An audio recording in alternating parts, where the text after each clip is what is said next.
నమస్తే అందరికీ.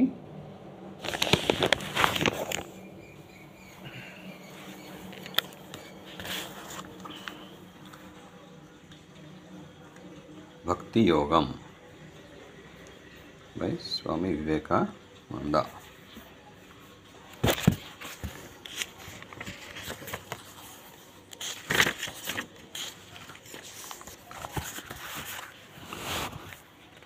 సతన్మయో హ్యమృతహీష సంస్థోజ్ఞః సర్వగో భువనస్యాస్య గోప్తా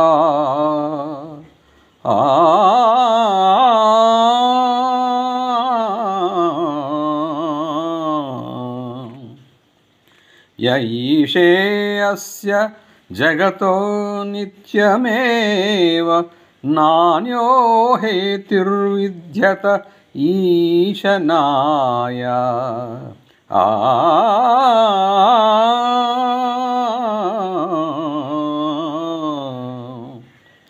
యో బ్రాహ్మణం విదధాతి పూర్వం యో వై వేదాంశ ప్రహిణోతి తస్మై తం దేవం ఆత్మబుద్ధి ప్రకాశం ముముక్షుర్వై శరణమహం ప్రపద్యే.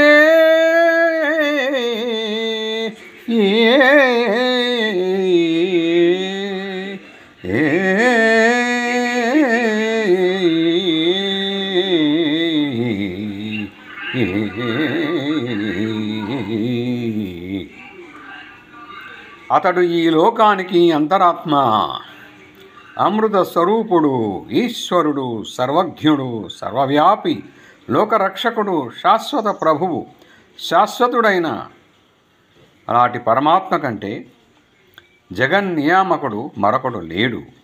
సృష్ట్యాదిని బ్రహ్మను ఎవరు సృజించి వేదాలను ఒసగాడో, ఎవని ప్రకాశం బుద్ధిని ఆత్మాభిముఖంగా ఆవిస్తోందో ఆ దేవదేవుణ్ణి మోక్షార్థినై శరణు వేడుతున్నాను. శ్వేతాస్వతరూప నిషత్తు 6:17-18. అప్పుడు భక్తి నిర్వచనం. భగవంతుణ్ణి గురించి నిజమైన నిష్కలంకమైన అన్వేషణయే భక్తి యోగం.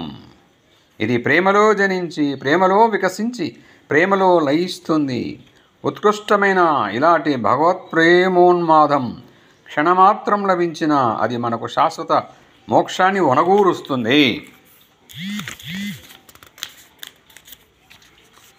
భక్తి సూత్రాలను ఒగ్గడిస్తూ నారదుడు భగవంతుడి పట్ల పరమ ప్రేమే భక్తి. సాత్వస్మిన్ పరమ ప్రేమ రూపా అని నిర్వచించాడు. అలాంటి భక్తి లభించిన వ్యక్తి సమస్తాన్ని ప్రేమిస్తాడు, దేన్ని ద్వేషించడు, నిత్య సంతుష్టుడవుతాడు. ఈ ప్రేమను ఏ ఐహిక లాభస్థాయికి దింపలేం. ఎందుకంటే లౌకిక విషయవాంఛలు ఉన్నంత వరకు అలాంటి భగవత్ ప్రేమ ఎన్నటికీ జనింపదు. కర్మ కంటే, జ్ఞానం కంటే, యోగం కంటే భక్తి అత్యున్నతం. కారణం, ఇవన్నీ ఏదో ఒక ప్రయోజనాన్ని ఉద్దేశించేవి. భక్తి అంటే దానికి అదే ప్రతిఫలం, అదే సాధన, సాధ్యము. మన మహర్షులు నిరంతరం ప్రసంగించింది భక్తిని గురించే. ముఖ్యంగా భక్తిని గురించి వ్రాసిన నారద, శాండిల్య ఋషుల మాటలు అలా ఉంచి విశేష జ్ఞాన ప్రబోధకులై వ్యాససూత్రాలకు వ్యాఖ్యానం రచించిన శంకరాదులు భక్తిని గురించి ఎంతో పర్యాలోచింపదగిన భావాలను వెల్లడించి ఉన్నారు. వ్యాఖ్యానకర్త ప్రమాణ వచనాలన్నిటికీ కాకున్నా పెక్కింటికి శుష్క జ్ఞానపరంగా అర్థం చెప్పడానికి ఆతురత చెందిన ముఖ్యంగా ఉపాసనా ప్రకరణంలోని సూత్రాలు ఆ విధమైన వ్యాఖ్యానానికి అంత సులువుగా వశపడవు. జ్ఞానానికి భక్తికి జనం అనుకునేటంత వ్యత్యాసం నిజానికి లేదు. పరిశీలించిన కొద్దీ రెండింటికి గమ్యస్థానం ఒకటే అని, అక్కడ కలుసుకుంటాయని మనకు వెల్లడవుతుంది. రాజయోగ విషయం కూడా ఇలాంటిదే. అమాయకులైన సామాన్య ప్రజల కళ్ళల్లో దుమ్ము కొట్టడం కాక మోక్షేత్రతో అవలంబిస్తే రాజయోగం ఆ పరమావధిని మనల్ని ప్రాపింపజేస్తుంది. కానీ మన దురదృష్టవశాత్తు రాజయోగం తరచు పండితమన్యులు రహస్య విక్రేతలు అయిన వారి చేజిక్కి లోక వంచనకే వినియోగింపబడుతోంది. భక్తి మార్గంలోని గొప్ప లాభం ప్రయోజనం ఏమంటే అది పరమావధిని పొందడానికి ఎంతో సహజం, సులభమైన మార్గం. ఇక దీనిలోని ప్రమాదం ఏమంటే క్షుద్ర మార్గాల్లో ఉపాసనాకాండలో తరచూ ఇది ఘోరమైన పరమత ద్వేషం, స్వమత దురభిమానంగా పరిణమిస్తుంటుంది. సనాతన ధర్మంలో కానీ మహమ్మదీయ క్రైస్తవ మతాల్లో కానీ స్వమతాభిమాన విషాక్షగ్రస్తులు సర్వసామాన్యంగా ఈ క్షుద్ర దేవతతో పాసక వర్గం నుంచే బయలుదేరుతుంటారు. ఏది లోపిస్తే నిజమైన ప్రేమలత వికసించదో అలాంటి ఇష్టనిష్టే తరచూ ఇతర మత నిరసనకు కూడా కారణమవుతూ ఉంటుంది. ప్రతి మతంలోనూ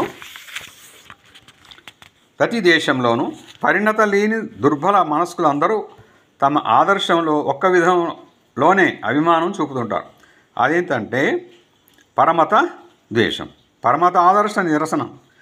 తన ఇష్టదేవతల పట్ల అంత మక్కువ గల భక్తుడే, స్వమతాదర్శంలో అంత శ్రద్ధాలువైన మానవుడే పరమతాదర్శం మాట కానీ పరమత విషయం కానీ ప్రస్తావించినంతనే గగ్గోలు చేసి ద్వేషి అవడానికి ఇదే కారణం.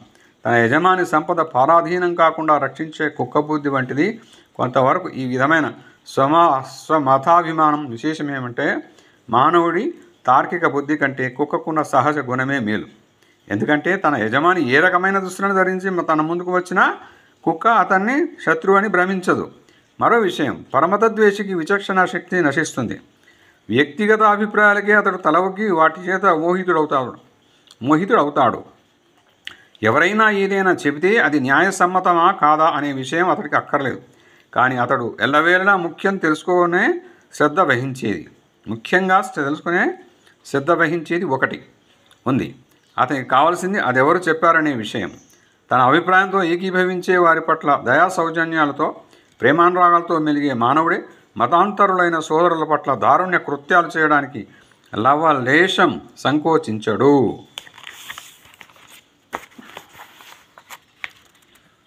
సాధన దశలోని గౌణ స్థితిలో ఉన్నప్పుడే భక్తి మార్గంలో ఈ ప్రమాదం ఉంది. భక్తి పరిపక్వమై పరాభక్తిగా పరిణమించగానే ఈ ఘోర మత ద్వేషాలకు అవకాశం కానీ వాటి వల్ల భయం కానీ కలగదు. అతి ప్రశస్తమైన ఈ పరాభక్తి రసాస్వాదనంలో తన్మయుడైన భక్తుడు ప్రేమమూర్తి అయిన భగవంతుడికి అతి సన్నిహితుడు. భక్తి రసపూరితమైన అతడి హృదయంలో ఇక ద్వేషానికి తావెక్కడుంది? సమరసమైన సౌశీల్య నిర్మాణానికి మనలో అందరూ పెట్టి పుట్టలేదు.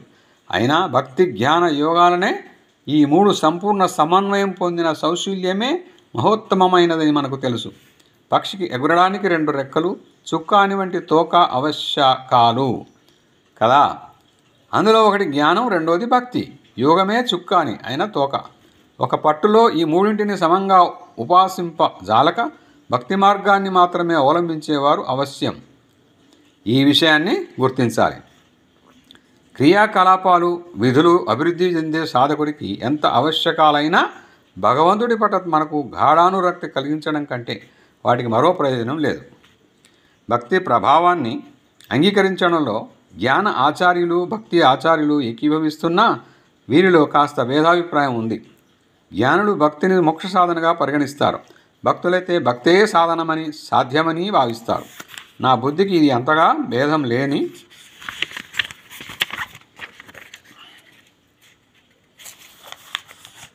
తారతమ్యమని తోచుతుంది. నిజానికి సాధనంగా ఉపయోగింపబడినప్పుడు భక్తికి సామాన్యోపాసన అని అర్థం. సాధకుడు పరిణతి చెందాక అతడి పూర్వానుభవం ఉత్తమమైన సర్వేశ్వరోపాసనతో అవినాభావ సంబంధం పొందుతుంది. కోరకపోయినా పరిపూర్ణమైన భక్తి వెంట యథార్థమైన జ్ఞానం కలిగి తీరుతుందన్న సంగతిని, పరిపూర్ణ జ్ఞానం నుంచి నిజమైన భక్తి వేరుపరచలేనిదనే సత్యాన్ని మరచి ప్రతి ఒకడు విచిత్రమైన తన ఉపాసనా పద్ధతే మోక్షద్వారమని చాటుతుంటాడు. నిజానికి సాధనంగా ఉపయోగింపబడినప్పుడు భక్తికి సామాన్యోపాసన అని అర్థం. సాధకుడు పరిణతి నొందాక అతడి పూర్వానుభవం ఉత్తమమైన సర్వేశ్వరోపాసనతో అవినాభావ సంబంధం పొందుతుంది. కోరకపోయినా పరిపూర్ణమైన భక్తి వెంట యథార్థమైన జ్ఞానం కలిగి తీరుతుందన్న సంగతిని, పరిపూర్ణమైన జ్ఞానం నుంచి నిజమైన భక్తి వేరుపరచలేదనే సత్యాన్ని మరచి ప్రతి ఒక్కడు విచిత్రమైన తన ఉపాసనా పద్ధతి మోక్షద్వారమని చాటుతుంటాడు. మనం ఈ విషయాన్ని మనసులో ఉంచుకొని భాష్యకారులు దీని గురించి ఏం తెలుపుతారో గ్రహించడానికి ప్రయత్నిద్దాం. ఆ వృత్తి రసకృదూపదేశాత్ అనే సూత్రాన్ని వివరిస్తూ శంకర భగవత్పాదులు ఇలా అన్నారు. జనులు ఇలా అంటారు, అతడు గురువును ఉపాసిస్తున్నాడు, అతడు రాజును ఉపాసిస్తున్నాడు. అలా ఉపాసించడమే తన పరమలక్ష్యంగా భావించి వారిని అనువర్తిస్తున్న వారిని గురించి వారిలా పలుకుతారు. అలాగే ప్రియురాలైన భార్య తన ప్రాణేశ్వరుని గురించి ధ్యానిస్తుంది అని అంటారు. ఇక్కడ ఉత్కంఠతో కూడిన నిరంతర స్మరణ అనే తాత్పర్యం. శంకరాచార్యులను అనుసరించి ఇదే భక్తి. ధ్యానంచ తైలధారవ దవిచ్ఛిన్న స్మృతి సంతాన రూపం ధ్రువాస్మృతి హి స్మృతిలంభే సర్వ గ్రంథీనాం విప్రమోక్ష. ఒక పాత్ర నుండి మరో పాత్రలోకి ఎడతగని ధారగా పోయబడ్డ చమురుల ధ్యేయాన్ని గురించి చేయబడే నిరంతర స్మరణమే ధ్యానం భగవంతుని గురించి. ఇలాంటి నిరంతర స్మరణ లభించగానే భవబంధాలన్నీ పటాపంచలవుతాయి. ఇలా నిరంతర స్మరణ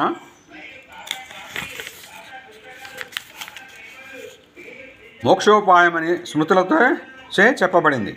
అంతేకాక ఈ స్మరణం తత్వదర్శనంతో సమరూపమైంది. ఎలాగంటే విద్యతే హృదయ గ్రంథి ఛిద్యంతే సర్వస్వం శయాః క్షీయంతే చాస్య కర్మాని తస్మిన్ దృష్టే పరావరే అనేట్లు దూరస్థమైన సన్నిహితమైన పరతత్వాన్ని దర్శించగానే అజ్ఞాన పాఠాలు విచ్ఛిన్నమవుతాయి, సమస్త సంశయాలు సమసిపోతాయి, అశేష కర్మ క్షయమవుతుంది అనేదే దీనిలోని తాత్పర్యం. సన్నిహితుడైన అతన్ని దర్శించవచ్చును, కానీ దూరస్థుడైన అతన్ని కేవలం స్మరింపగలం. ఎలాగైనా సన్నిహితుడైన వాడిని మాత్రమే కాక దూరస్థుడైన వాడిని కూడా దర్శించాలి. ఆత్మవా వరే ద్రష్టవ్య అని శృతి చెప్పినప్పుడు పైన చెప్పిన స్మరణం దర్శనంతో తుల్యమైందని సూచితమవుతుంది. ఈ స్మరణం అభివృద్ధి పొందినప్పుడు దర్శనంతో సమరూపం నందుతుంది. నిరంతర స్మరణమే ఉపాసన అని స్మృతి ప్రామాణ్యం. అంతేగాక అనవరతోపాసనమే జ్ఞానం. ఈ జ్ఞానం నిరంతర స్మరణమని వర్ణింపబడింది. ఇలా సాక్షాత్కార తుల్యమైన ఉత్తమ స్మరణం శృతిచే మోక్షోపాయమని చెప్పబడింది. నాయమాత్మ ప్రవచనేన లభ్యో నా మేధయా నా బాహు నా శత్రుయేన నాశ్రుతేన యమై వైషన్వృతే తేన లభస్త శేష ఆత్మా వివృణుతే తనుం స్వాం. ఈ ఆత్మను శాస్త్ర ప్రవచనాల చేత కానీ దీశక్తి చేత కానీ విశేషమైన వేద పఠనం చేత కానీ పొందజాలము.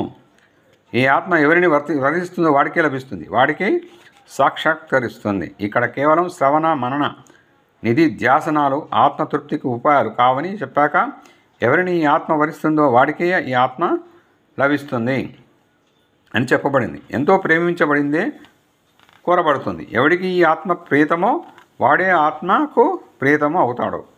కాబట్టి ఇలాంటి ప్రియమైన వస్తువును పొందడానికి స్వయంగా భగవంతుడే తోడ్పడతాడు మనకు. తేషాం సతతయుక్తానాం భజతాం ప్రీతిపూర్వకం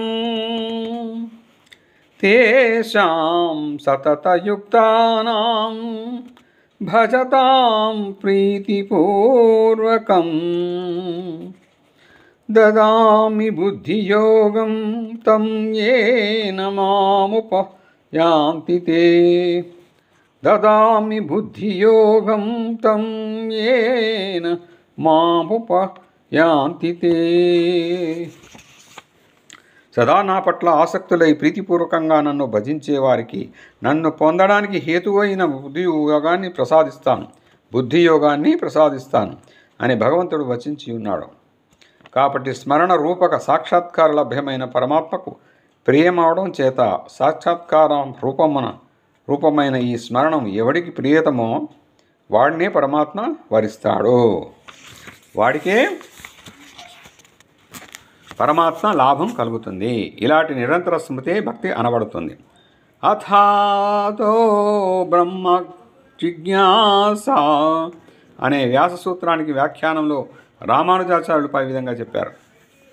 ఈశ్వర ప్రణిధానద్వా లేదా ఈశ్వర ప్రణిధానం వల్ల అనే పాతంజల యోగ సూత్రానికి వ్యాఖ్యానం చేస్తూ ఈశ్వరో వ్యక్షమాన లక్షణం తత్ర ప్రణిధానం భక్తి విశేషో విశిష్టముపాసనం సర్వక్రియాణం తత్ప్రారణం విషయ సుఖాధికం ఫలమనచిన్ సర్వా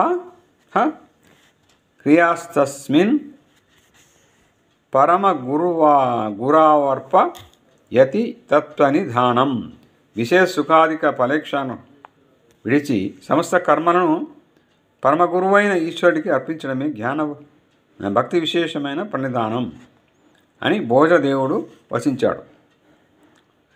ఆ సూత్రానికి వ్యాఖ్యానం చేస్తూ వ్యాస భగవానుడు ప్రణిధానాన్ని ఇలా నిర్వచించాడు. దేనిచేత యోగికి పరమేశ్వర అనుగ్రహం లభ్యమై అతని కోరికలు ఈడోరును అలాంటి భక్తి విశేషమే ప్రణిధానం. సా పరానురక్తి ఈశ్వరే ఈశ్వరుని పట్ల పరానురక్తియే భక్తి అని శాండిల్య నిర్వచనం. కానీ భక్తాగ్రేసరుడైన ప్రహ్లాదుని వచనమే భక్తికి ఉత్తమ నిర్వచనమని చెప్పవచ్చు. యా ప్రీతిరవివేకానాం విషయే వ్యవసాయని త్వామనుస్మరత స్వామే హృదయాన్నామ పరస్పరతు. అవివేకులకు ఎలాంటి ప్రీతి ఉంటుందో నిన్ను ధ్యానించేటప్పుడు నీ పట్ల అలాంటి గాఢమైన ప్రీతి నా హృదయం నుండి తొలగిపోకుండునుగాక. ప్రీతి ఎవరిలో పరమేశ్వరులో ఇతర విషయాల్లో ఎంతటి భీతి ఉన్నా అది భక్తి అనిపించుకోదు. ఎందుకంటే అబ్రహ్మస్తంభపర్యంత జగంతంతర్వ్యవస్థిత ప్రాణినః కర్మజనిత సంసార వశవర్తినః యతస్తతో నతి ధ్యానినాముపకారః అవిద్యాంతర్గతాః సర్వే తే హి సంసారగోచరా. ప్రపంచంలో బ్రహ్మం మొదలు గట్టి పోర్చన వరకు సమస్త ప్రాణులు కర్మజనిత సంసారబద్ధులు. అందుచేత వాటి ధ్యానానికి లక్షాభూతులుగా చేసుకుంటే అవి ఉపకరించవు.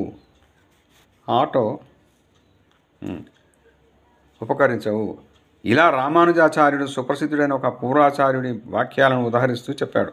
శాండిల్యుడు ఉపయోగించిన అనురక్తి అనే మాటకు వ్యాఖ్యానం చేస్తూ అను అంటే అనంతరమని, శక్తి అంటే రాగమని, అంటే పరమేశ్వర స్వభావ వైభవాలను గ్రహించాక ఇటు జనించే శక్తి అని స్వప్నేశ్వరరావు భార్యడు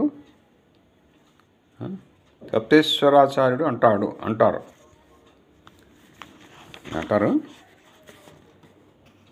శాండిల్యుడు ఉపయోగించిన అణుశక్తి అనే మాటకు వ్యాఖ్యానం చేస్తూ అణు అంటే అనంతరమని, వ్యక్తి అంటే రాగమని, అంటే పరమేశ్వర స్వభావ వైభవాలను గ్రహించాక జనించే శక్తి అని స్వపేశ్వరాచార్యుడు అంటాడు. లేకుంటే ఎవరిలోనైనా అంటే భార్యాపుత్రాదుల్లో మనకుండే రాగం సైతం భక్తి అనవలసి వస్తుంది.